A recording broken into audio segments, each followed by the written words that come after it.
Fight fans, welcome to the PBC podcast, brought to you by Premier Boxing Champions with your host, Kenneth Bouhairie and Michael Rosenthal.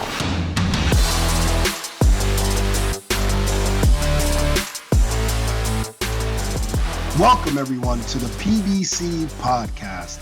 I'm Kenneth Bouhairie. And I'm Michael Rosenthal, editor of USA Today's Boxing Junkie. We want to thank you all for joining us. It's the big fight week, so we brought out the big guns to analyze the showdown. Saturday night, the one and only Canelo Álvarez puts his three 168-pound titles on the line against unbeaten IBF 168-pound champion Caleb "Sweet Hands" Plant to crown the first ever undisputed super middleweight champion, live on SHOWTIME pay-per-view beginning at 9 p.m. Eastern time. You know, we're going to break all of that down, and we brought our friends to do the same. Two-division world champion and current undefeated WBC world middleweight champion Jermall Charlo will be joining us, as will one of the best trainers in the game, if not the best, Mr. Derrick James. Plus, we'll hear from boxing writer and historian, the esteemed Cliff Rode. Also, that's Road, not Road. And let's not forget about last weekend's action. Mike and I are going to go over that too. And in this week's toe-to-toe section, we're going to break down Canelo Plant even further. You'll see what I'm talking about in a bit. So it's a pretty stacked show. So without further ado, let's jump right into the PBC fight of the week. I think you guys can guess what the fight of the week is. Saturday night, it's going down at the MGM Grand Garden Arena in Las Vegas. WBA, WBC, WBO World Super Middleweight Champion and pound-for-pound king Canelo Álvarez against the undefeated IBF champion Caleb "Sweet Hands" Plant.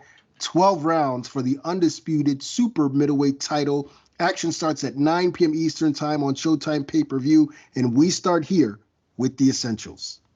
Okay, here we go. Álvarez, 56-1-2 with 38 knockouts. I can't believe he has 59 professional fights. Plant is 21-0 with 12 knockouts. They're both 5-0 in their last 5 fights. Canelo with 3 knockouts, Plant with 2. Last fight for Álvarez was Billy Joe Saunders, stopped him after 8 in May. This past May, Plant scored a unanimous decision over Caleb Truax in last January. Álvarez, 64% knockout ratio, Plant 57. Álvarez has 425 professional rounds, Plant 122.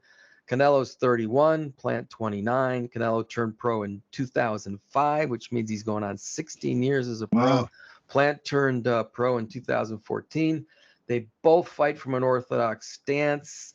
Here's where Plant seems to have an edge. Canelo's 5'8", Plant 6'1".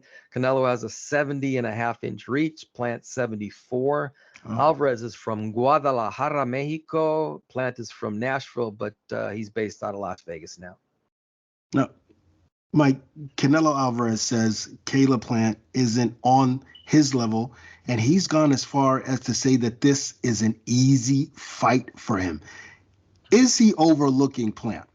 Nah, I don't believe that for a second. I think he's just trying to play with Plant's head. One reason that Canelo has been so successful is his professionalism. He's ready for every fight. He has a chance to make history on Saturday, which means a lot to him. He isn't going to take anything for granted. I guarantee he's put in all the work going into this fight. And remember, he himself acknowledged that the early rounds are going to be difficult. I think he respects Plant. Yeah, I think so as well. And I've heard other comments that suggest that they know that they're in there with a very good boxer. Speaking of which, stylistically, how do you see the fight playing out? Well, it seems pretty obvious to me, which probably means it won't play out this way. But here's my take. I see Plant using his jab and enough power punches to try to keep Álvarez at a distance, and using his feet to prevent Álvarez from cutting off the ring. Meanwhile, Álvarez is going to counter. He's going to do what he does. He's going to counter. He's probably going to target the body a lot, and he'll try to gradually close the distance. That's what he does, and he's usually successful at doing that. So I think that's sort of a microcosm of what's going to happen on Saturday. Now, you brought this up in the essentials. I mean, man, 16 years this guy has been in the ring professionally, Canelo Álvarez. How important will experience be in this fight?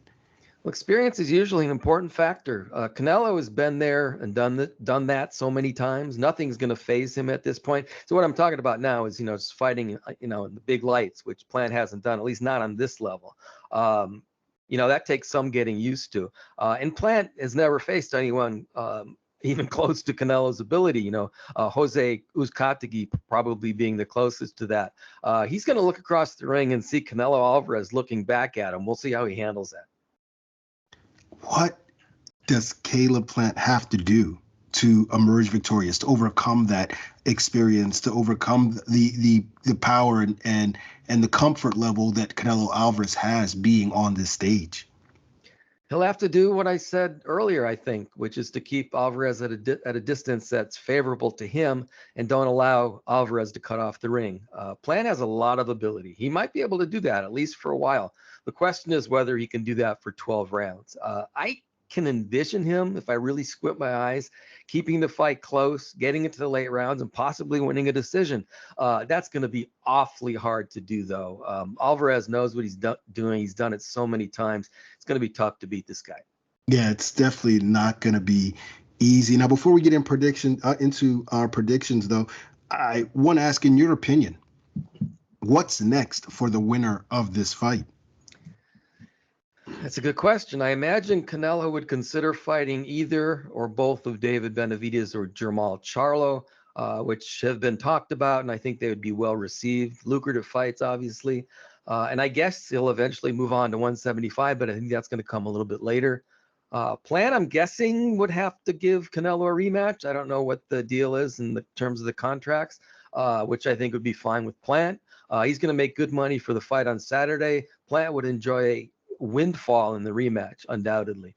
Beyond that, I think Plant is destined to face Benavidez at some time.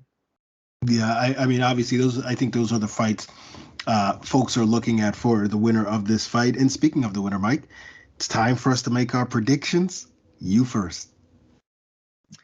Well, I think Plant's going to have some success doing what I believe he'll try to do in the early rounds, just as Canelo said he would again. And I suspect that that actually will extend beyond the first half of the fight, which means Canelo is going to have to work hard for this victory. Plant is better than some people think he is, in my opinion. That said, Canelo will eventually close the distance and break down Plant, in part with good, consistent body work, which again is what he does. And I just see Canelo getting a late knockout. I'm going to say KO 9. Where's the fun in that, Mike? Where is the fun? I'm a little bit conservative, but it's that keeps my mind keeps going there. So I don't blame your astute boxing mind for going there. Look, there's a clear path to victory for Canelo Álvarez here, and I believe that if he lands his body shots, if he's able to get inside and work Plant's rib cage, he wins the fight. We've also seen Caleb slow down in the late rounds, and that could spell trouble against Canelo. But what if Plant raises his game? What if he's ready to go 12 rounds? What does Canelo do then?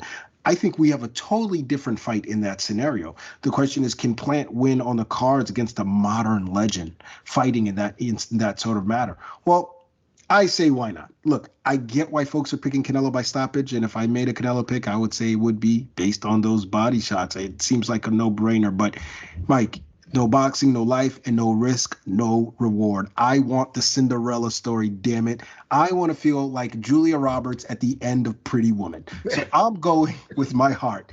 Caleb Plant, by decision, drops to his knees, fills the arena with an ocean of tears, of joy and happiness, and we get to talk about a rematch, a fantastic fight that goes viral. I'm going with the Cinderella story. Come at me, hit me with your best shot. You know what? I absolutely love that pick. And I don't want to be wishy-washy, but I truly believe that Plant has a chance to win this fight. I think he's better than both Callum Smith and Billy Joe Saunders. Obviously, certainly better than Avni Yildirim. I think he's got a real chance. He's a thoroughbred. I love that word. Those are the guys that are not only well-schooled boxers, but they're quick, athletic guys.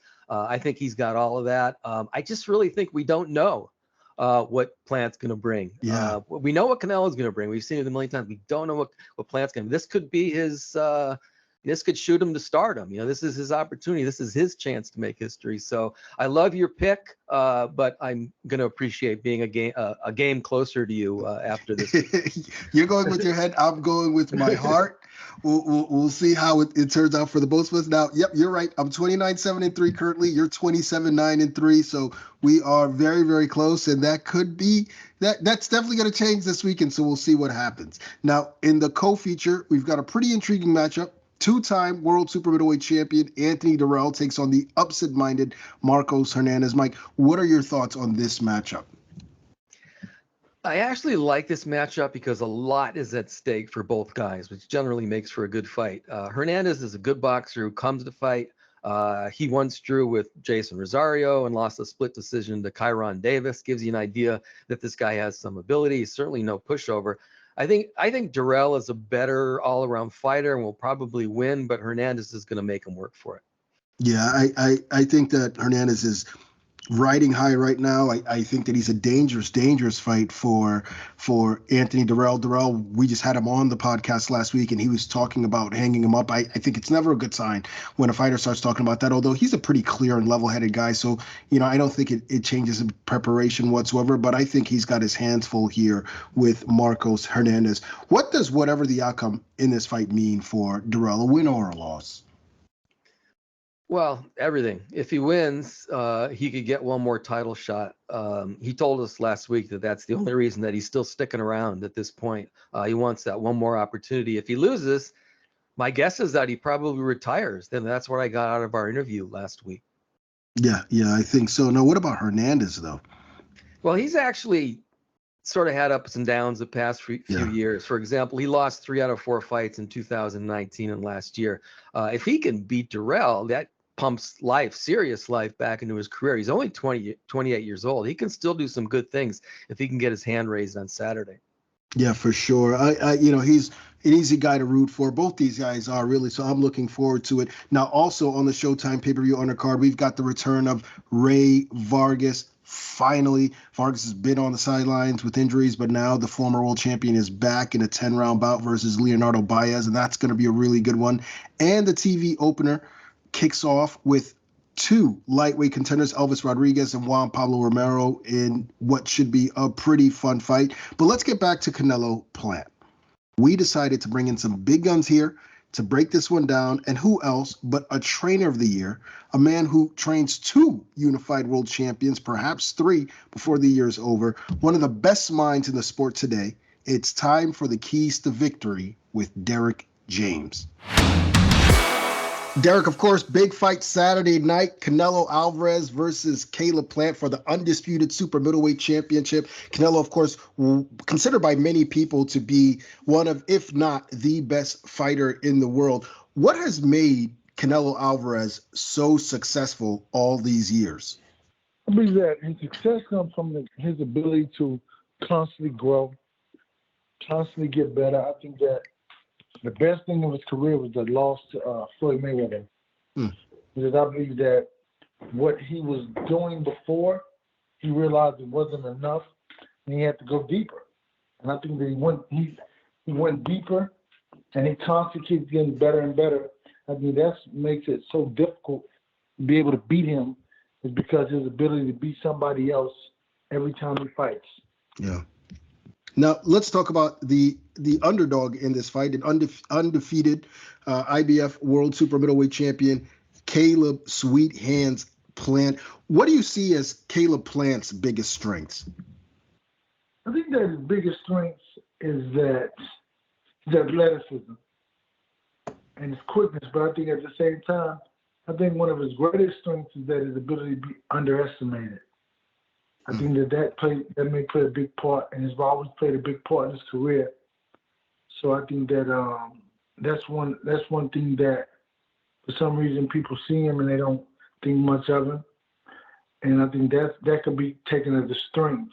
But I believe that Canelo will cover all of his bases, and I think that he'll be prepared. I think this will be a fight that it's going to come down to attrition. It's going to come down to who wants it more. Well, you just led me into my first question. What does Canelo have to do to win on Saturday night? I think Canelo just has to come out and be himself. I mean, be able to be the aggressive counterpunching, to be intelligent, to try to make Caleb do certain things that he wants him to do and be prepared for it. I mean, I think that he may be faster than Caleb, so I think that's going to probably help him out a little bit, or the speed may be even, but it'll be something that'll help him, is the fact that he'll use that intellect to be intelligent, and I think that'll be the key factor to helping him be undisputed. So on the other side, what does Plant have to do to give himself a chance to win the fight on Saturday? I think Caleb has to be able to fight from a distance. I think he has to be able to control the distance, control his range, and be able to use angles and to kind of keep Canelo from setting him up. And every move that Canelo has, he has to make something the totally opposite move to keep himself to be able to control the distance, and at the same time be able to offset whatever Canelo's doing. Like if you're trying to counterpunch him, I think you may want to counterpunch his counterpunch. I think that you may want to be at a distance to where you can't do that. You can't counterpunch him. That happens. So it's a big ask, but every fight is a big ask. I mean, I think that you get in the ring, and if he can control the distance, and if he can control and offset everything that Canelo's doing, every movement Canelo makes, you go step to this way, step that way, step out of range and out of distance, I think he could have a good chance of possibly, pulling off an upset. That's a big ask, though, but it could happen. Yep. Now, Derrick, this is the biggest fight of Caleb Plant's pro career thus far. His first time, fighting, headlining a pay-per-view card, whereas Canelo has been here many a times before. How important is experience in this matchup? I think that experience is everything. If you look at all of the fighters that Canelo's been fighting, especially more recent and even in the past, they lose the fight before they kind of get in the ring, because of the experience, the glitz, the glamour, the pressure, the fanfare. I mean, there's never been a point in Caleb's career where so many people have chimed in on him. The lights are on him. So I think that plays a big factor. I think that Caleb just has to tune all of that out and just tell himself this is what he's been doing this for all these years, and just steadfast in that particular reason, because if not, hey man, the moment gets a lot of those guys to where they're very apprehensive, but they know what he's going to do. They know he's a counterpuncher, and obviously, they haven't been prepared for that, or they know that his speed's a big factor. So it's a lot of things that that shut you down. And Canelo has all the experience. But you can't let Canelo Álvarez be Canelo Álvarez. That's the big factor. What do you mean by that, letting Canelo Álvarez be Canelo Álvarez?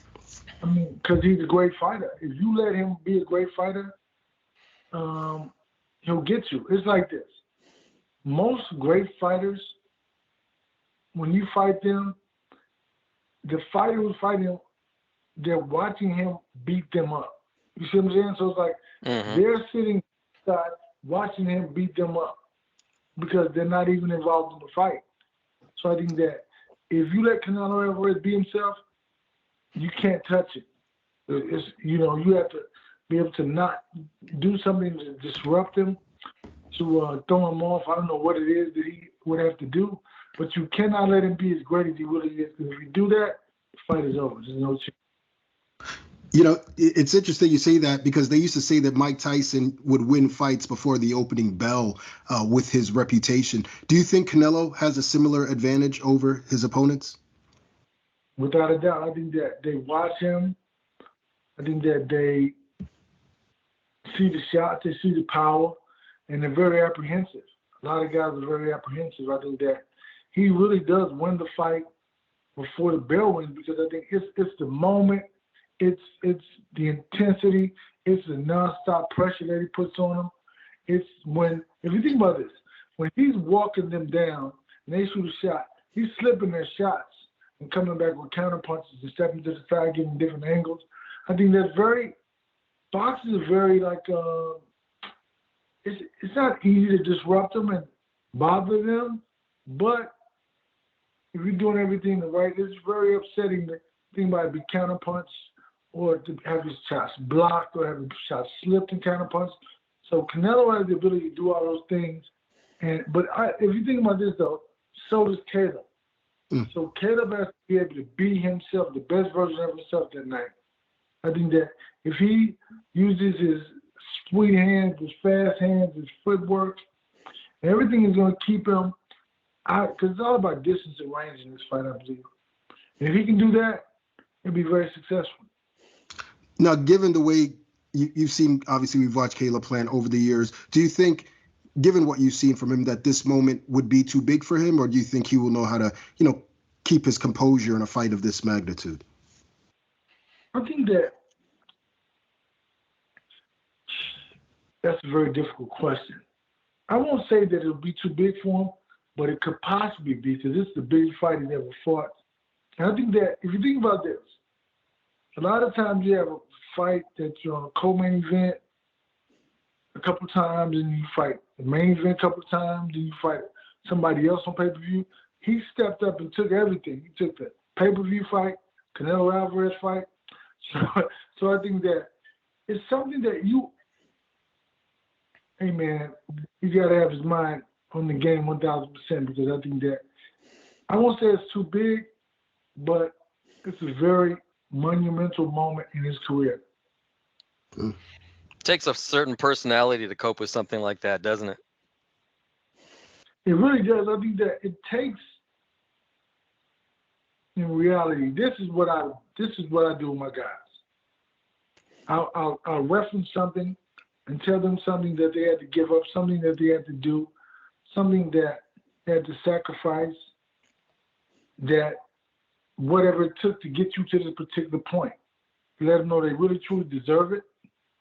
And at the same time, let them know that you had to give up something to be at this point. And, so you got to motivate them in whatever way, not to mention the skill set, the preparation, because you win the fight in the training camp. You know what I mean? You don't win the fight the night of the fight. The night of the fight is just you play out everything that you did in camp.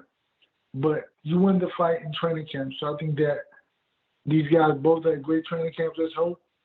And so we'll hopefully see a great fight. What roles do you think the corners will play in general in this fight? I think the corners play a big factor. I think that because it's all about preparation. So I think if they prepare them right, then at the same time, it may not be going well for them. Boxing training is a difficult job, because say you're hypothetically a guy getting beat up. You have to talk to him and encourage him to go back out and maybe do the same thing, or at the same time, maybe be able to change the game. So I think that what they say is very instrumental, but at the same time, I think that you can't pull a rabbit out of your hat that night. I think that it all comes down to the preparation. Okay, so the big question then is, after this conversation, how do you see the fight playing out? I see it being a very good fight. I think it's going to be a very exciting night of boxing. It's not my place to call out who I think will win, because, everybody already thinks Canelo Álvarez is going to win the fight. So I just hope that it's a very competitive fight. I can't call it, because I can't state the obvious either, because you never know. I think that you never know what Caleb could do. And I'm always, who knows? We're looking forward to it too. Derrick, as usual, fantastic stuff. Thanks so much for taking the time. Thank you. I appreciate you guys, and I look forward to doing more with you. Great stuff from Derrick James as always, and we've got even more. You can read his work at Ring Magazine, BoxingScene.com, and if you're a real hardcore fan, you'll love listening to him on Chicken Talk on Twitter, a boxing writer and an incredible historian, Mr. Cliff Rold. Cliff, you did a project in which you ranked the best fighters of the past decade, and Canelo Álvarez ended up on top. Can you explain the criteria you used to determine the ranking? So what I was looking at when I did the decade list for Boxing Scene is I was looking at, who were the ranked opponents, either by Ring Magazine or the Transnational Boxing Rankings Board. Full disclosure, I'm one of the founders of the latter. And Kenneth, you used to be a member. Yep. I looked at the top 10 rankings for those two, and then I looked at a series of fighters, and then basically I just tallied it up. What were their opponents ranked? And then I sort of devised a point system. So if you beat a reigning world champion, that might be 11 points. If you beat like the number one contender, that was 10 points, and I accumulated it up. Now, as part of that series, I wrote that I thought the fighter of the decade was actually Floyd Mayweather, and I explained why. But on points and sheer accumulation, because he was active more of the entire decade, Alvarez came out on top. Otherwise, they were both in the running with each other. Oh, that's really interesting. So Alvarez faced 13 ranked fighters in the past decade. He won 11, 1-1, and he will have added 4 more since then after the Plant fight. What does that say about him? Well, it depends. Actually, he's added 2 more because Avni Yildirim wasn't ranked by either organization. So you've got that's since right. Kovalev, since Kovalev, you've got Callum Smith, who Ring recognizes the champion, and who TBRB had ranked as number 1 in the division. Then you had Billy Joe Saunders, who was in the top 10 of both. Caleb Plant, I believe, is ranked 2nd in both right now, though I'd have to check real quick. So that would give him 3 more. That would get him up to 14 rank wins since he got his first win against a ranked opponent against Ryan Rhodes back in the early part of the 2010s. So what does that say about him? Well, it depends. Alvarez is an interesting case. So if you're talking about fighters who have, more than 10 wins against ranked opposition, and I've been conducting a study. There's more information forthcoming on that in a few weeks, so I can't get into too much detail. But I've been conducting a study of where fighters performed during the years that they were ranked against ranked opposition. You'll be surprised to find out, even in eras of higher volume, there really aren't that many guys with double-digit wins against ranked opposition. There's very few with 30 or 40 of those kind of wins, and not that many with more than 20. So if he can get to 14 wins, there's only about 100 guys, 100, 150 guys who are kind of in that category going back, at least to the 1920s. And that doesn't include sort of, eras like when Langford was fighting or when Jack Johnson was fighting. I'm not going back that far because that's a little more difficult to suss out, especially with the no decision era. But, 14 wins is a lot. Now, there's context for the wins with Alvarez, and that's why being alive and seeing it in real motion makes a difference. So, you look at numbers on a piece of paper and you can't always know like which fights were close. Where were the decisions bad unless you do deeper research on unfilmed fights from previous eras. With Alvarez, we know he's had a lot of close calls. The Trout fight was very close. The Lara fight could have gone either way. The first the draw against Golovkin, that could easily have been a loss. And I would say that, probably the majority of people who saw it thought it was. That said, look at how high those guys were ranked. Look how good they were. He has never had a close fight or a loss to anybody who was ranked outside the top 2 of the division he was fighting in. So that means that Alvarez only is really pushed at the highest level, and he beats clean everybody else. That puts him in pretty rare air. We're about to find out how rare. Is he really in that Chavez Sanchez level of great, or is he a cut below that? I think we'll determine that in the next couple of years. Fascinating stuff. Now, you sort of alluded to this when you mentioned Floyd Mayweather. I was going to ask, does Alvarez's willingness to face ranked fighters and his record against those fighters necessarily mean he's a better fighter than the other pound-for-pounders over the years? Not necessarily. You look at raw talent, but when you're talking about someone like Floyd faced an extremely high volume of ranked opposition. Right. Almost half of his career fights were against fighters in the top 10 from multiple divisions, and almost a dozen of those wins were over guys ranked at the top of their division or just behind Floyd in the division. So, again, rankings only tell you so much, right? Like they're an indicator. They're not necessarily a proof of anything. But yes, that willingness to continually fight top contenders, it matters, especially when you look at depth of resume, right? Like we talk a lot about fighters' best wins or their best day, but one of the things that defines a great fighter is how much of their era they can clean out. And there's only a handful of fighters in every era who really can say they were cleaning things out, that they were facing a high volume, that we really know who they were as fighters.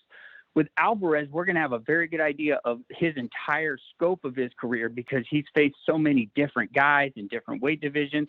There's even quality on Álvarez's record when he was a kid, right? Like before he was a contender, on his way up, he was beating guys like Miguel Vasquez, who went on to be a tricky lightweight, win a title. Right. So, there's a lot there for Álvarez, and this is an opportunity this weekend with Plant to continue to expand that.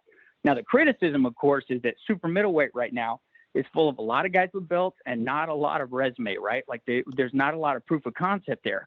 But he's fighting everybody who's there, and he's cleaning it out. And then we'll see what he goes from there if he wins this weekend. Now, you kind of teased or you mentioned something that you're working on in the future. Is what you just discussed, like the Floyd stuff and so forth, is that all going to be in there? What can you tell us?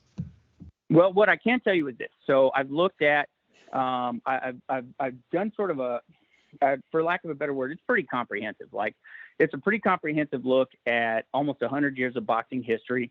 And exactly the kind of data that we're talking about here, like where was what guy ranked when they beat them? How many wins did you have against that level of opposition? And just sort of comparing them across eras, to give fans sort of an index that they may not have had before. All right. Well, we'll be looking forward to it. We talked about Canelo a little bit. Let's talk about Caleb Plant. What can you tell us about him based on the information you have and his current standing at 168 pounds? Well, I mean, Plant is one of those guys. Like I always say, I've written this before, you don't have a resume until you have it, right? So, he's got a couple of good wins against top 10 kind of guys, Caleb Truax, Jose Uzcategui. Like he's got some good wins. This is his opportunity to break through. And results, previous results and rankings and pound for pound, blah, blah, blah. None of those things determine outcomes. Outcomes are determined in the ring. So Caleb Plant has an opportunity here to redefine himself from a really good super middleweight, everyone can see that, to the world's best super middleweight. And, he's got a tricky style, he's got a high boxing IQ, and he has an opportunity to show how high that is this weekend. Now, Álvarez comes into the fight with arguably the best resume in boxing, as we've discussed. What does that mean for Caleb Plant if he can win the fight? It means that Caleb Plant is the new guy, right? Like there's always a guy until there's a new guy.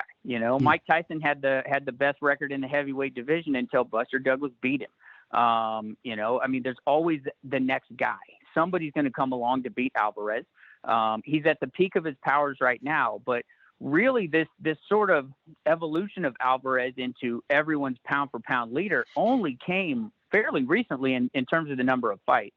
I mean, since the Golovkin rematch, there's sort of been a reevaluation of Álvarez, right? Like he's only becoming seen as a truly great fighter since that night.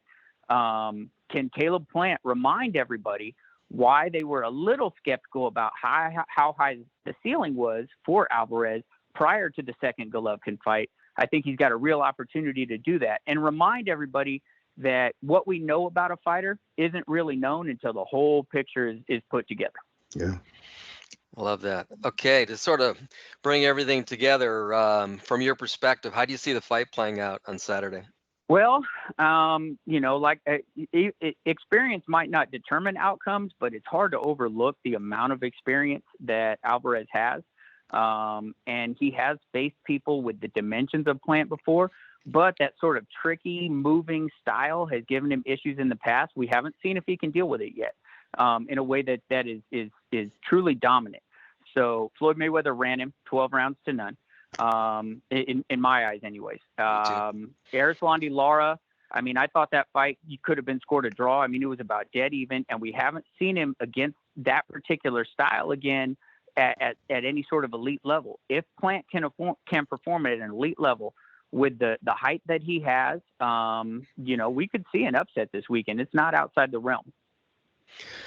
Cliff, fantastic stuff. Really Great happy stuff. that you came on and joined us. We hope we want to thank you, and we hope you come back again soon. Anytime you guys want me, I'm happy to be there. All right, it's time for the weekend review. We had a really fun triple header last Saturday on PBC on Showtime, and we had a shocker in the main event. WBA regular world welterweight champion Jermall James facing undefeated top contender Bouhairie, and Bouhairie was on James like jelly on a biscuit, switching angles, switching stances. He landed thudding shots to the head and body. Fought dirty as well. I mean, look, in short, he did everything he needed to do to wear James down and stop James in the 9th round to capture the WBA belt and make himself a serious player in the all-important welterweight division. Mike, what were your thoughts on the fight? I thought Bouhairie was going to make it a good fight, but I was surprised that he broke James down the way he did. It was a competitive fight. One of the judges actually had James leading after 8 rounds. But James took more and more punishment as the fight progressed. I was relieved when the fight was stopped. Yeah, he was too tough for his own good. It certainly seemed like. Why was Bouhairie so effective? I think the main thing is that he's a physically strong, super fit guy who also knows how to take advantage of those strengths. You mentioned how he was switching up. He's a really good boxer on top of his physical strengths. I thought that James just couldn't handle Bouhairie from a physical standpoint. He got out-muscled, if you will. James tried to box and move, but Bouhairie just wouldn't let him do it consistently, which is why he had his hand raised in the end. That was a big win for him. Yeah, he showed everything. He was even quicker than Jermall James, in my opinion, and that was a huge surprise to me. What's next for James? I think he'll be okay. I know this is what have you done for me lately sport, but James had looked really good in the past few years leading up to this fight. I'm not ready to discard him after one disappointing performance. On the downside, I'm a little concerned about his level of physical strength again. He's a lean guy. He doesn't have a lot of muscle mass. I don't know what to do about that, or whether you even have to do anything about that. Maybe you avoid guys that are just super strong like Bouhairie. I don't know, but I think he's gonna bounce back. Yeah, and I think that he should jump right back into the saddle. I don't, as tough as a loss as it was, I think he needs to get right back in the ring and, continue to work his way back up. I still think he has a lot more left to give the sport. What about Bouhairie? What's next for him? Well, he became the newest player in the welterweight division after winning that secondary title. That's what a big win like that does. I don't know exactly how things will play out, but it looks like he might get the winner of the projected, and I'm careful by saying it that way, projected fight between Yordenis Ugas and Imantas Stanionis, which is not set yet. So just stay tuned. That could be his next fight, the winner of Ugas Stanionis. Yeah, he's definitely targeting Ugas. Ugas, of course, is targeting Errol Spence Jr. and Jaron Ennis is targeting Bouhairie. So there's, everyone wants a different fight, or so it seems. So we'll see. There's still a lot that needs to be cleared up in this division. Now, in the co-feature, we just mentioned him, undefeated welterweight sensation Jaron Boots Ennis was supposed to be tested by Thomas Dulorme. Well, just give him the highest grade possible because he aced the test with ease. Boots scored 2 knockdowns in the first to put Dulorme away in that same round. Light work for perhaps the man who has next at 147. What did you make of how Boots looked? It was Boots-like. When you have that kind of power and the ability to deliver it, as he does, obviously, you get brutal knockouts like that one. I thought the performance was too short from an entertainment standpoint, but just spectacular. Dulorme had been stopped a few times, but never that quickly and that easily. One criticism I want to throw out of Ennis, and there's very little to criticize. He was reckless when he went in for the kill and got caught with a huge shot, one that probably would have hurt most fighters. I really liked the way that he took the shot, showed me that he had a good chin, but it would behoove him to be more careful in the future. Yeah, certainly, and that happened a few times against Sergey Lipinets as well. But I think it was a little more glaring this time. He sort of just stood straight in there, and tried to let his hands go against a dangerous fighter in Dulorme. He certainly wouldn't want to do that against the top fighters. Hey, look, it's boxing. You're bound to get hit, but you don't want to get caught with your chin hanging up in the air like that. Now, that said, Boots said he was going to take his time and break Dulorme down, and he did take his time. But the first power punch he threw dropped him, and it was all she wrote. What's next for him? Who knows? I hope he gets Spence or one of the winners of the Ugas Stanionis fight if that happens. Terrence Crawford, Sean Porter winner. I kind of doubt that'll happen immediately, but he's obviously right there. I mean, he's ready to fight one of these guys. I think he's earned the right to fight one of these guys. Maybe he needs another win to get over the hump. I don't know, but he's right there. Yeah, it's interesting. I'm going to take a page from your book here and say that I kind of like the way he's being moved so far. And even though I feel in the back of my mind that he's ready for the elite, I don't mind him taking on, let's say, a top 10 guy next, and then maybe a top 5 or top, I don't think there's anything wrong with it. I know we want to see him in against the best. The talent is so tantalizing, but I wouldn't mind him seeing just going up another level and then going up another level in the next fight or two. And I think after that, by the end of next year, he should be ready for a big name. Now, in the TV opener, undefeated lightweight Michel Rivera won a wide 10-round unanimous decision over a game Jose Matias Romero. Mike, what was your take on Rivera's performance? I thought it was a good performance overall. You can't ask much more than a shutout decision, which is what happened. The only problem I had was that I was waiting for him to hurt Romero, but it never happened, even though Romero was the smaller guy for sure. And he was right there in front of Rivera the whole fight. I don't know whether that was because Romero is just super tough, or maybe there was some deficiency on Rivera's part. I just don't know. Maybe it was a combination of both things. I don't know. I guess you can't stop everybody you face, but I did have that question. I kept waiting for something more, and it just never came. It's interesting you say that. I think it was a combination of both. Romero was tough and he was game, but I also think that Rivera, he stopped his last two opponents. His last opponent, one-punch knockout, very impressive, and has now earned a reputation as this knockout artist. But prior to that, he was more of a boxer with very, very impressive boxing skills. And yes, he could hurt you, but he wasn't really a power punch kind of guy. So I think that's what we saw against a tough fighter in Romero. What's next for Rivera? Well, it's sort of similar to Ennis. He says he's ready for a title shot, and I think the ability is certainly there. But I think this is a guy that would probably benefit from 1 or 2 or 3 more fights before he gets that title shot. I don't think he's ready he might be ready. The ability's there, the talent's there, but I think maybe 1 or 2 more fights of seasoning and then he'll be ready to go. Yeah, I'm with you. I think that, look, 135 is so stacked at the top. You got some killers up there, and that's not to say that Michel Rivera can't compete, but why rush? Take your time, continue to develop your skills, and make sure that you are 100% ready to take on the top guys there. All right, it's time to bring in our next guest this week. He is the undefeated 2-division champion and the reigning WBC World Middleweight Champion, one of the best fighters in the world, no question, Jermall Ironman Charlo. Jermall, first things first, how are you and your family doing? Doing great. Thanks for asking. You're doing great. I mean, I can't complain about anything. I'll be grateful. Yeah, I seen you guys been having a really, really good time on your social media. You're spending a lot of good quality time with family and friends. Did you guys do anything special for Halloween? Nah, I mean, my son's birthday was yesterday, so on Halloween we just it's just like all the kids come over. We got a pretty big neighborhood, so just take them around, do the normal Halloween stuff. That's great. That's cool.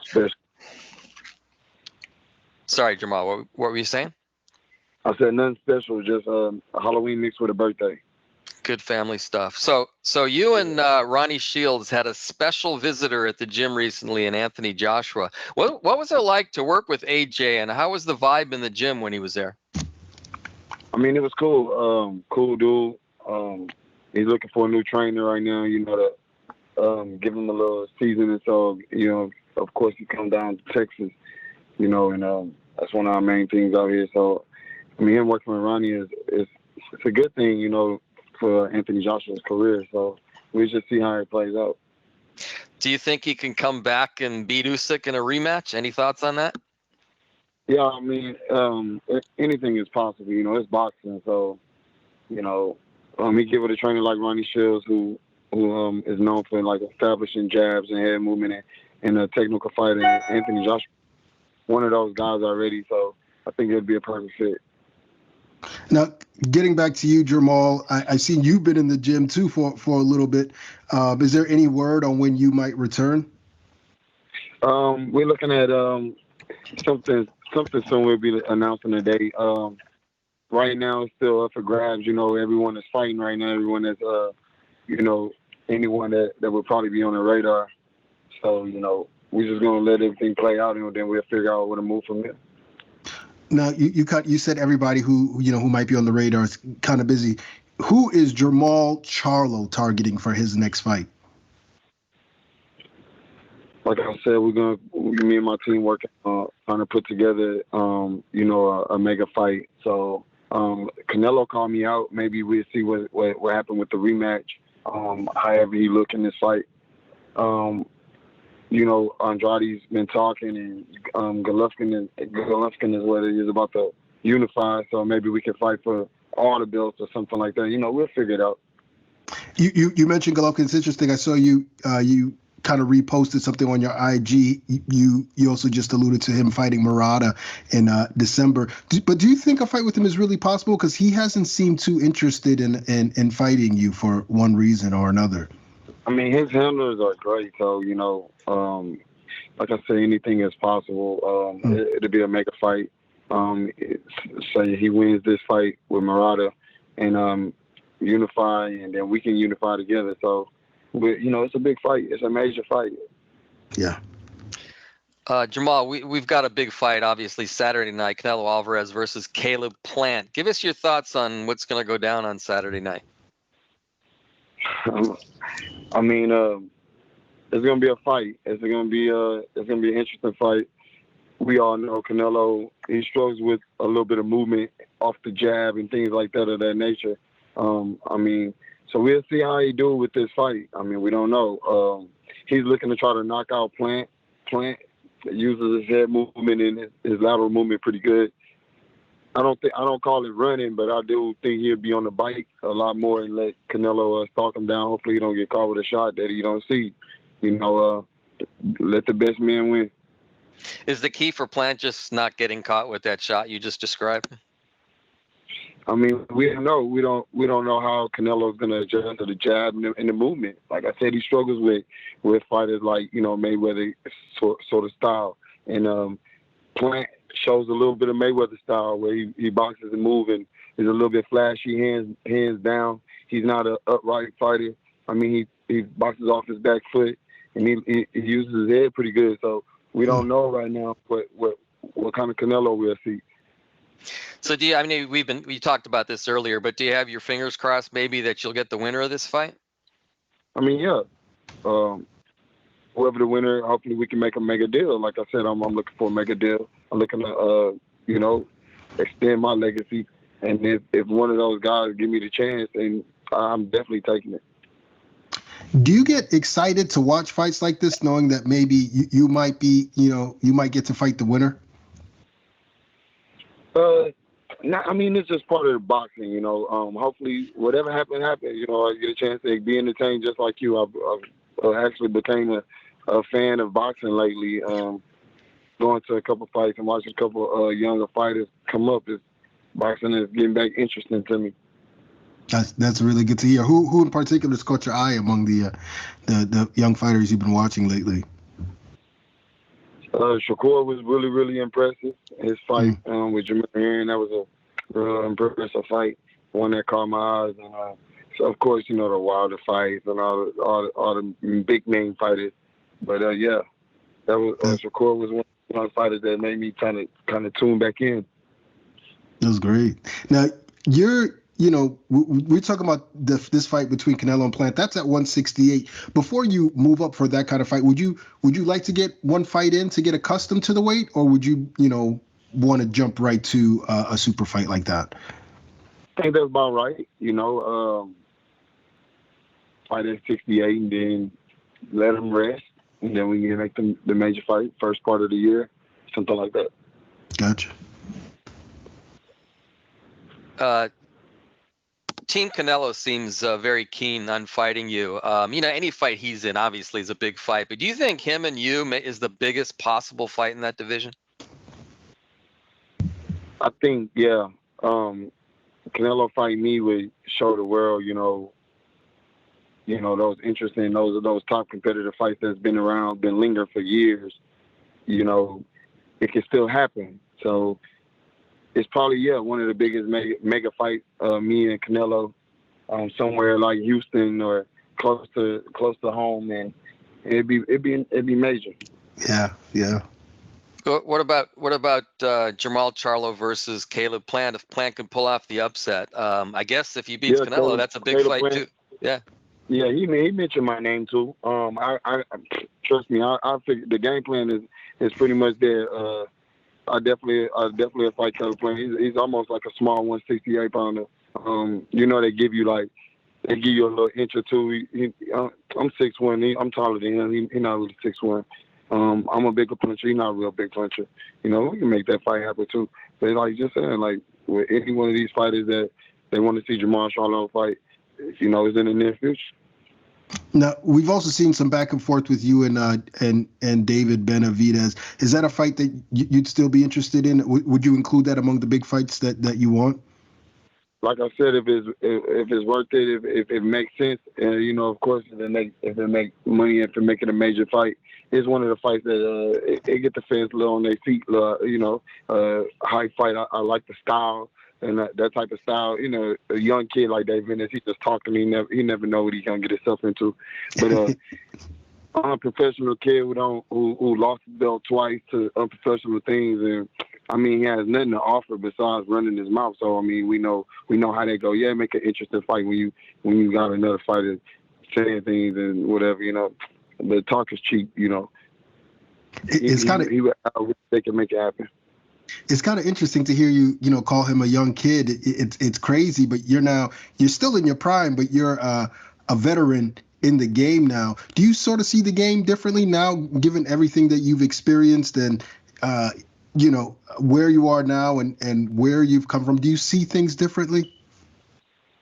Yeah, a lot different, a lot more millions flowing in. So everything, my whole world changed, I'm able to take care of my family and do those things. Yeah, I learned that part, but I'm still having fun. I'm still I was a late bloomer. Not really getting as much attention in the beginning, but honestly, still knocking everybody out. Still, every time they put somebody in front of me and my twin brother, we knocked them out. We talk shit. We backed up, and that's the part, that it was fun then. It's still fun now. So the fire's still lit. I'm just now seasoned. I'm a seasoned veteran. I know what's going on in the ring. I know how to dictate 12 rounds. I'm not worried about those things when I once was, when I wasn't fighting as much. But now I'm a 12-round fighter naturally. It's kind of funny you talk about before and after. We see so many people talk about, we want to see Jermall Charlo face the best, yet you were the first to beat Julian Williams. You beat a prime Austin Trout, Karabov, Brandon Adams, Hogan, Deverenchenko. Is Jermall Charlo's resume being underrated? I just make those fights look easy. Each and every one of those fights were, tough fights. But we figure out the best game plan. Nah, it's not underrated. Of course, there's some bigger fights to have, but I'm definitely pleased with my accomplishments and the things I've done in boxing so far. So I'm never underrated. I'm just misunderstood in boxing. Last question. You brought this up earlier regarding Canelo fight in Texas, which, come to think of it, would be a monster. You brought the city of Houston out in your last fight against Juan Montiel. The atmosphere was great. Do you expect to do some more fights in your hometown going forward? Yeah, I mean, I expect to fight my next fight in Houston. Close home. Like, keep it going. The fans here love me. I love my fans back. I'm the hero in my city, the king of my city. When you talk boxing, you only talk Charlo twins in my city. And I know Earl Spence in Dallas, that's a little bit up the way. We all Texas brothers, but we the ones who holding it down from Houston. Jermall, in closing, anything you want to tell your fans? I know a lot of people have been waiting to hear from you, so anything you want to let your fans know before we let you go? All the Charlo fans out there, not just Jermall Charlo, but my brother also, man. We love y'all, and y'all stay locked. We got big stuff on the way. I know it's been a quiet fall so far, but don't worry, we'll get it popping in the winter. Oh, I like that. Jermall, thank you so much for taking the time out to speak to us. Hope you enjoy the fights on Saturday, and can't wait to see you back in the ring soon. All right, see y'all in Vegas. It's time for Mike and I to go toe-to-toe now. As you might have heard on this show, Canelo versus Plant is going down this weekend, Saturday night on Showtime pay-per-view, live from the MGM Grand Garden Arena in Las Vegas. So we're going to do something we always do for the pay-per-view headliners, and that's our fighter breakdown. We've got 10 categories, and we're going to rate the two fighters in the main event, each from a scale of 1 to 5 in each category, 5 being the best score you can get. Mike, let's begin with Amateur Foundation. Where do you rate these two guys? So Plant, I give Plant a 4. I give Alvarez a 3. This one's pretty obvious. Plant had more than 100 amateur fights and considerable success from what I understand. Alvarez had somewhere between 20 and 40 plus fights, depending on the source. Alvarez turned pro at 15 years old, meaning he learned the ropes as a pro, not as an amateur. So I'm sort of counting his early pro fights as his amateur foundation, but 4 and 3 in this category. I give Caleb Plant 5 in this category. Obviously, you talked about his extensive amateur career. He was an Olympic alternate, fought at a high level on the national level and international level. So I'm going to give Caleb Plant a 5 here. And I'm going to give Canelo Álvarez a 3 here. He did learn on the job, so perhaps it's a bit unfair. But when you talk about amateur foundation, I think Plant has him beat by a good amount. Just simply talking about the amateurs. Let's go on to skill set. Where do you have the two guys? So I have Alvarez 5, which is pretty obvious, and Plant 4. At some point we might look back and give Plant a 5, but right now 4. Alvarez was always a skillful boxer, but he's evolved into a great one. He has just gotten better and better, most notably in terms of his defense. He's just a complete boxer at this point. Plant is also an excellent technician, and I think he thinks well on his feet. You can tell that he had an extensive amateur background. Yeah, I gave both of them a 5 in this category, but I almost feel it wasn't fair because I give Plant a 5 because he can do it all. I mean, you mentioned he's an excellent technician. He can box, he can move, throws every punch in the book, pivots, great defense, and so forth. So does Canelo Álvarez. Canelo has done it against a higher quality of opposition. So it almost seems unfair to give them both 5 here, but that's what my eyes see. What about speed/athleticism? Where do you rate these two guys? Okay, so I give Plant a 5-4 advantage here. I think Alvarez is quick, particularly for a guy as bulky as he is, and he's obviously a good athlete. I just think Plant has an edge in both categories, particularly the latter. This dude's a really good athlete. Yeah, I'm with you. I give Plant a 5-4 advantage here as well. He's great footwork, hand speed, head movement, you name it, he has it all. What about punching power? So Alvarez is a 5. I mean, he's not a one-punch knockout guy, but he's got heavy hands. And Plant, I kind of went back and forth between 3 and 4, and I went with 3. I don't know, maybe it's 3.5. Alvarez generally doesn't take guys out with one punch, but he doesn't need to land too many punches to end a fight, as we've seen many times. Again, he's heavy hands. I wouldn't describe Plant as a light puncher, but that's just not his thing. He's a boxer. He's an athlete. Yeah, I gave Canelo 4 here. and I gave Plant a 3. Canelo's excellent power puncher, but he's more a doubles, triples guy than a one-punch knockout artist, although he can do that. And Plant is below that, as we've seen. He can get you out of there. He can hurt you with one shot. He dropped Uzcategui twice, obviously, but I think he is a level below Canelo Álvarez. What about physical strength? That was actually a tough one because I see Plant as the naturally bigger guy, but this is where I landed. I give Álvarez a 5 and Plant a 4. Álvarez is a strong dude. Just look at him, first of all. You could tell by watching him how durable he is. I think Plant is strong too, though. You know, he's been a 168-pounder almost his entire career. Again, might be the naturally bigger guy. So this is essentially a push. I think they're both strong guys. Yeah, I agree with you. And I went, in terms of physical strength, I went with Canelo 5, Plant 4 as well. I mean, just, Canelo's built like a super middleweight Mike Tyson. Just his natural strength is unbelievable. So I give him the advantage there. Here's an interesting one. What about versatility? Yeah, this was an interesting one. I gave Álvarez a 5 and Plant a 4. It seems as if we haven't seen much versatility from Canelo because he hasn't had to be versatile. His formula, which is basically just to patiently break down his opponents, excuse me, has been successful almost every time out. That said, I think he's an expert at subtly adapting to what his opponents do. I think he's got all sorts of tools in his tool chest. I think Plant has as I said earlier, I think he has a really high IQ too, though. I don't think we've seen all the sides of Plant yet. So I think he's also a versatile fighter. Yeah, I gave both guys a 4 here. I think that they have a lot of tools in their toolbox, but I don't see them fighting a completely different style. They tend to fight a certain way in almost all of their fights, both of them, I would say. So I wouldn't necessarily that they were versatile. Like, I don't see Canelo moving backwards in boxing, for instance, too often, nor do I see Plant coming forward and being the stalker too often. So in terms of versatility, I gave them each a 4. What about durability?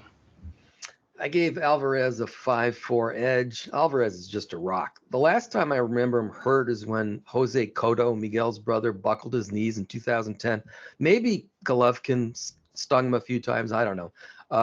But you get my point. He's a very rugged guy. Plant has stood up to everything thrown at him so far, I think, which says something about him. I would have to see how he holds up against more elite fighters, guys like Álvarez, to give him a 5, though. Yeah, I'm with you. I had a 5-4 for Canelo as well. If he was hurt against Golovkin, and I think he certainly wasn't at some points, he didn't really show it. And it speaks to his strength and his conditioning. What about experience? Well, I gave Álvarez a 5 and Plant a 4. And actually, this wasn't as easy as it might seem. As I said, Plant has a more extensive amateur background, which is meaningful. That really does mean something. Álvarez, as I mentioned earlier, has been a pro for 16 years, though. He's had 59 pro fights to 21 for Plant. That's a lot of experience. Plant is no newbie, but he obviously is behind Álvarez in this category.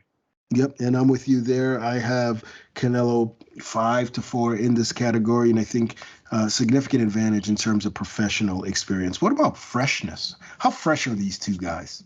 I think they are remarkably fresh. I gave them both a 5.